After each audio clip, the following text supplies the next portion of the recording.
بعد میرے پیارے دوستوں، میں نے جیسے عرض کیا تھا کہ حضرت مجدد رحمۃ اللہ علیہ نے فرمایا کہ میری نصیحتوں پر کوئی عمل کر لے تو اللہ والا عالم بننے کی میں ضمانت لیتا ہوں۔ تو اب میں نے یہ بھی عرض کیا تھا کہ جو اللہ تعالیٰ دل میں بات ڈالتے جائیں گے عرض کرتا جاؤں گا۔ میرے پیارے شیخ نے مجھ سے فرمایا کبھی رٹ کر بیان نہ کرنا اور لوگوں کے لیے بیان نہ کرنا، اور کسی کو ٹارگیٹ بنا کر یعنی کہ اس کو مخصوص اس کی کسی بات نظر آ گئی اس کے لیے کبھی بیان نہ کرنا۔ حضرت شاہ رخ صاحب رحمۃ اللہ علیہ نے فرمایا کہ جو ہماری بات سنتے ہیں تو فرمایا نکیر تو کرنا ضروری، کسی کو حقیر سمجھنا حرام۔ اور حضرت نے مجھ سے فرمایا کہ جب بھی اللہ تعالیٰ تجھے بیان کی توفیق دے تو اپنے آپ کو سب سے کروڑ درجے حقیر سمجھ کر پھر بات کرنا، کروڑوں درجے حقیر سمجھ کے پھر بات کرنا۔ اور مجھ سے فرمایا کہ یا تو دلائل کے ساتھ منہ توڑ جواب دو اس کو جو سنتا ہے، ورنہ فرمایا خاموش رہو، کبھی نہیں مانیں گے یہ۔ اپنی اصلاح کی فکر کرو، دوسروں سے بحث مت کرو۔ حضرت مجدد رحمۃ اللہ علیہ اللہ تعالیٰ ان کی قبر کو نور سے بھر دے، ایک نوجوان سے فرمایا کہ یہ خاص بات بتا رہا ہوں، بہت سے دل، آپ تو اہل علم ہیں لیکن بہت سے لوگ بحث کرتے ہیں کہ حدیث پاک میں پہلے طاقت سے روکنے کا ہے، پھر زبان سے، پھر دل میں، اور تم لوگ بڑے مولوی بنتے ہو، ہاتھ سے روکتے نہیں ہو، زبان سے بولتے نہیں ہو، دل کے اندر برا سمجھتے ہو۔ ان جاہلوں کو پتہ ہی نہیں ہے۔ ایک آدمی ٹھیلے پر ٹیپ ریکارڈر لگا کر گانا لے کر سن رہا ہے گانا۔ ہمارے یہاں پر دوست نے ماشاءاللہ بہت سے کچھ علاقوں کے ایسے ہیں جن کی طاقت زبردست ہے، ان کا ہاتھ بھی پتھر جیسا ہے۔ اب کسی نے ٹھیلے والے سے کہا اوئے بند کر ٹھیلے کو، گانے کو بند کر، کہتا نہیں بند کرتا۔ کہا تجھے جانتا نہیں ہم حدیث پاک پہ عمل کرتے ہیں؟ دو مکے مارے اس کو، ٹیپ ریکارڈر اٹھایا زمین پر گرایا، ڈنڈے مار کے توڑ دیا، اور دوستوں سے کہا دیکھا میں نے حدیث پاک پہ عمل کر لیا۔ وہ گیا اپنے ڈیرے پر گیا، 20 دوستوں کو بلا کر لایا، اور یہ نصیحت کرنے والا مولوی صاحب جو ہے توڑنے والا اس کے ٹیپ ریکارڈر کو وہاں گھر سے گزرا مسجد آنے کے لیے، نماز پڑھنے کا موقع دیا، نماز پڑھ کے باہر نکلا، ہاں بھائی یہ ٹیپ ریکارڈر کو کیوں آپ نے توڑا؟ اور 20 آدمیوں کو دیکھ کر وہ بھائی کیا دے مکہ دے لات، 6 مہینے اسپتال کے اندر پلستر چڑھ کے لگا ہوا ہے۔ ہمارے پیارے شیخ فرماتے ہیں لوگ علماء سے پوچھتے نہیں، اللہ تعالیٰ فرماتے ہیں الرحمن فاسأل بہ خبیرا، اور باخبر لوگ کون ہیں؟ علماء ربانین، مشائخ، مفتی صاحبان علماء ہیں۔ فاسألوا اہل ذکر ان کنتم لا تعلمون، نابینا کا ہاتھ پکڑے گا کھڈے میں گرے گا۔ نابینا کا فرض ہے کہ بینا کا ہاتھ پکڑے، میں علم کے اعتبار سے نابینا ہوں، میرا فرض ہے میں حضرت والا کا ہاتھ پکڑوں۔ اسی طرح درد دل کے حساب سے، تقویٰ کے حساب سے میں نابینا ہوں، میرا فرض ہے کہ میں اللہ والے کا ہاتھ پکڑوں۔ ایک دن انشاءاللہ تعالی اللہ تعالیٰ مجھے بھی اللہ والا بنا دیں گے۔ شیخ الحدیث پیٹر میرس برگ ساؤتھ افریقہ، وہاں منصور الحق صاحب ناصر دامت برکاتہم، علامہ بن نوری رحمۃ اللہ علیہ نے ان کو ساؤتھ افریقہ بھیجا تھا۔ فرماتے ہیں کہ باعث کوفت تھی جو دین کی باتیں پہلے، صحبت شیخ سے باعث آرام دی، میرے پیارے مرشد سے ملنے سے پہلے جو کیا کرتے تھے شکاوت کی باتیں، میرے پیارے مرشد سے ملنے کے بعد اب کرتے ہیں سعادت کی باتیں۔ حضرت نے فرمایا یہ طاقت سے روکنا یہ حکومت کا کام ہے۔ فرمایا یہاں حدیث پاک سے جو طاقت سے روکنا ہے اس سے مراد یہ کہ آگے کے فتنے کو بھی آپ روک سکیں، آگے کے فتنے کو روکنے کی طاقت ہمارے اندر کہاں ہے؟ اسی طرح زبان سے کہنا، حضرت مجدد فرماتے ہیں کہ ایک نوجوان کا ٹخنا چھپا ہوا تھا، تو میں نے نوجوان سے کہا کہ نوجوان ٹخنا کھول دے، تو اس نے کہا کیوں؟ کہ آپ کو معلوم نہیں ہے بخاری شریف کی حدیث پاک ہے ما اسفل من الکعبین من الازار فی النار، چلنے کی حالت میں، کھڑے ہونے کی حالت میں اوپر سے جو لباس آ رہا ہے اس سے ایمان والے مردوں کو ٹخنا چھپانا حرام ہے، اتنا ایسا آگ میں جلے گا۔ تو اس نوجوان نے حضرت نے فرمایا ٹخنا کھول دو۔ کہ کیوں کھولوں؟ کہاں لکھا ہے؟ حضرت مجدد نے فرمایا شریعت میں لکھا ہے۔ اس نوجوان نے شریعت کو گالی دے دی۔ حضرت مجدد خود روایت فرماتے ہیں کہ اس نوجوان نے شریعت کو گالی دے دی۔ کسی سے پوچھنے کی ضرورت نہیں ہے کہ ایمان رہا یا نہیں رہا، سب یہی کہیں گے کہ ایمان نہیں رہا۔ حضرت مجدد فرماتے ہیں کہ میں مرتے دم تک توبہ کرتا رہوں گا، میری وجہ سے ایک آدمی ایمان سے نکل گیا، اگر شادی شدہ ہے تو اس کو نکاح بھی دوبارہ کرنا پڑے گا۔ فرمایا مجھے یہ تجربہ ہوا، ہم گاؤں کے لوگ ہیں، ہم نے گاؤں میں دیکھا کہ مٹی جو ہے اس کا توا بنتا تھا، پھر اس کو بھٹے میں گرم کیا جاتا تھا. اب جب وہ توا پک جاتا تھا تو اس پر روٹی رکھتے تھے. مٹی والے توے پر روٹی نہیں رکھتی تھی دادی نانی، وہ تو ٹوٹ جاتا. حضرت مجدد نے فرمایا میرے ذہن میں ایک بات آئی کہ جب تک توا پکا نہ ہو جائے روٹی نہیں رکھنی چاہیے، ورنہ توا بھی جائے گا روٹی بھی جائے گی. حضرت مجدد نے فرمایا میں نصیحت کرتا ہوں. ہمارے حضرت والا فرماتے ہیں کہ خود عمل کرو. فرمایا جو تبلیغ ہے، مدرسہ ہے، جتنی چیزیں ہیں، لیکن ایک نصیحت کرتا ہوں کہ مرتے دم تک خاموش تبلیغ بھی ایک کرو. وہ تو کرو لیکن ایک خاموش تبلیغ بھی کرو. حضرت خاموش تبلیغ کیا؟ عمل والی.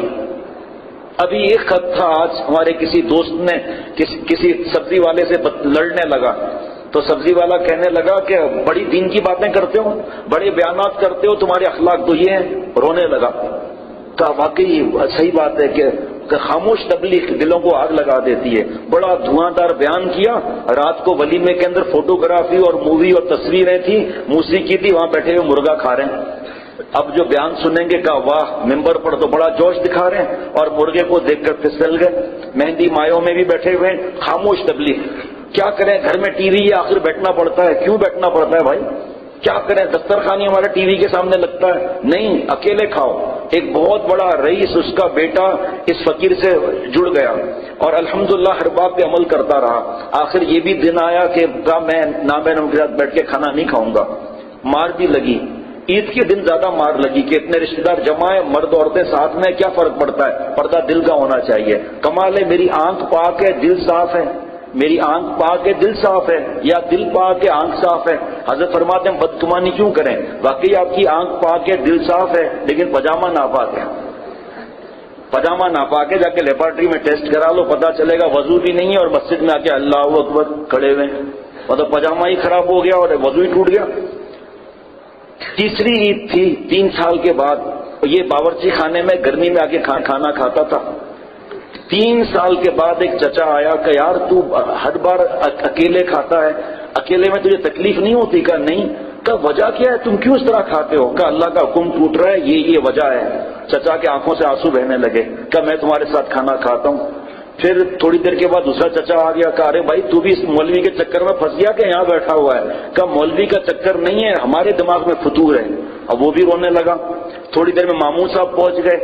آدھے گھنٹے کے اندر پہلی دفعہ اتنے ماڈرن خاندان میں مرد الگ ہوئے، عورتیں الگ ہوئی.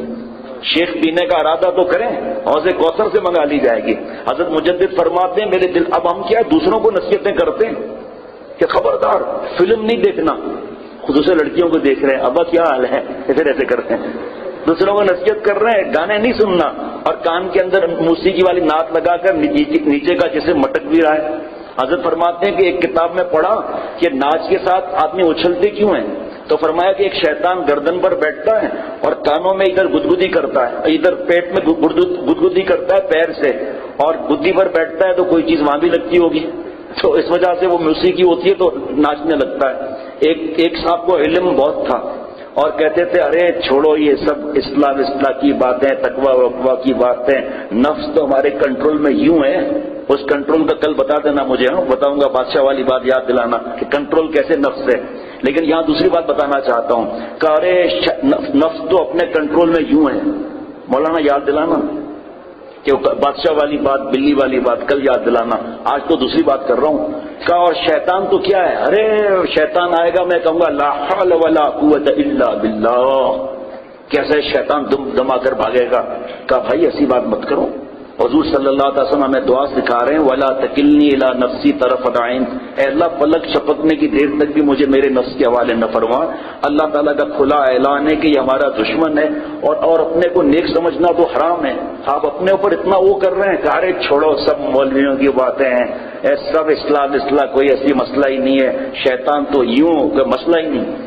ایک دن مغرب کا تھوڑا وقت باقی تھا، دریا کے کنارے وہ گزر رہے تھے، بڑے جو علم رکھتے تھے وہ بڑے دعوے کرتے تھے. دیکھا کہ ایک لڑکی جو ہے اس کے بال بکھرے ہوئے ہیں اور رو رہی ہے. مغرب کا وقت ہے. قریب آ کر کہا بیٹی کیوں روتی ہو بیٹی؟ پھر لیٹی ہیں.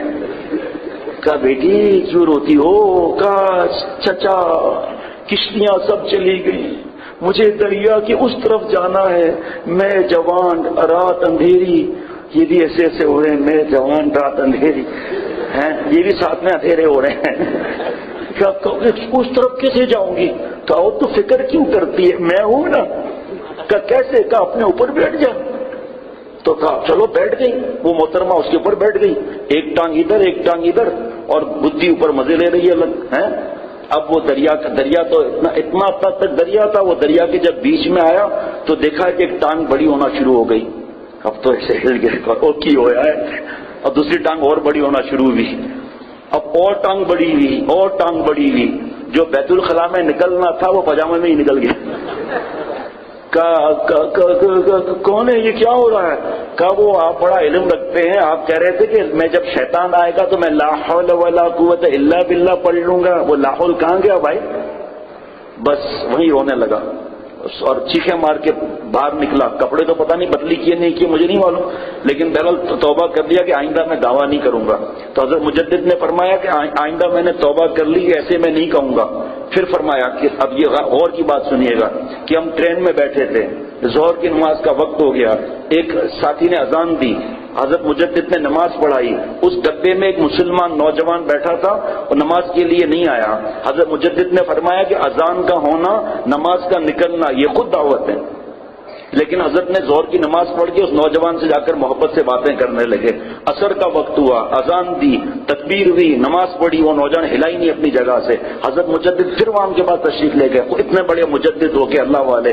مغرب کی اذان ہوئی، حضرت جیسے ہی اٹھے یہ نوجوان سیٹ سے گر کر پیروں میں لپٹ گیا۔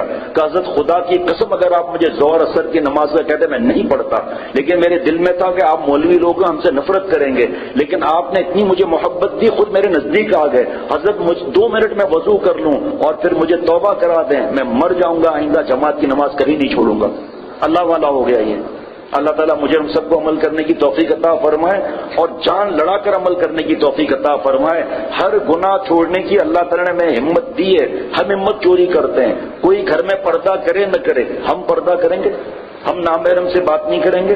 ہم بھابھی کو نہیں کہیں گے کہ بھابھی چائے پلا دو، بھابھی کینیا کی چائے ہو، چینی کا، بھابھی چینی کی کیا ضرورت، اپنی انگلی بول دینا بس کافی ہے۔ یہ سب کیا چکر بازیاں بھائی، دیور تو بھابھی کے لیے موت ہے، اور یہ تو جناب سرور بیٹھا ہوا ہے۔ کہ میرے بھابھی نے ایک شخص نے پردہ شروع کیا، حضرت کے پاس آیا کہ حضرت وہ ممانی کہتی ہے کہ میں نامحرم کیسے ہو گئی؟ ارے میں نے تمہیں ہگایا متایا ہے اور بغیر کپڑوں کے تیری مالش بھی کی ہے آگے پیچھے، گاؤں میں سرسوں کے تیل کی مالش کرتے ہیں نا، تو اب وہ کہتی ہے میرے سے کیسے پردہ؟ حضرت نے فرمایا اب جب تمہیں وہ کہے نا میرے کیسا پردہ، تو تم دیکھنا نہیں، یا پجامے پہ ہاتھ رکھ کر کہنا کہ ممانی ابھی بھی مالش کریں۔ یہ لڑکے نے کہا حضرت ٹھیک ہے۔ ممانی نے کہا ارے کیا مولویوں کے چکر میں آتا ہے، کون سا ممانی سے پردہ ہوتا ہے، ہم نے تجھے ہگایا متایا تھا، تیری مالش کی تھی۔ اس نے پجامے پہ ہاتھ رکھا، کہا ممانی ابھی بھی مالش کریں؟ کرے وہ جب حکم تھا اب کا حکم بدل گیا۔ اللہ تعالیٰ مجھے ہم سب کو عمل کی توفیق عطا فرمائے۔ انشاءاللہ ذکر کا کارڈ تقسیم ہوگا، یہ بھائی مجھے کل یاد دلانا، شروع میں ہی پہلے ہی بیٹھتے ہی ذکر کا کارڈ لے لیں۔ آپ لوگوں کی پڑھائیاں ہوتی ہیں، ذکر کم کر سکتے ہیں لیکن ناغہ نہیں کرنا چاہیے، اور جو نہ بھی کرے ذکر کوئی بات نہیں، مطلب یہ ضروری نہیں ہے کہ جو بیت ہے وہ ذکر کریں، ہر ایک ذکر کر سکتا ہے لیکن نہ بھی کرے کوئی بات نہیں، جلدی جلدی ایک ساتھ مل کر تقسیم کر دیں تاکہ وہاں سے دیں تاکہ دوست جلدی جلدی درسگاہ میں جانا شروع کر دیں۔ تھوڑے سے 4-5 دوستوں کو دے دیں وہیں پر، مصطفیٰ وہیں سے دینا شروع کرو تاکہ درسگاہ میں جائیں، آپ جلدی سے اس طرف آخر میں دے دیں وہاں سے۔ شیر محمد بخیر راغل ہیں، چلیں اور دے دیں اس کو اور تقسیم کر دیں۔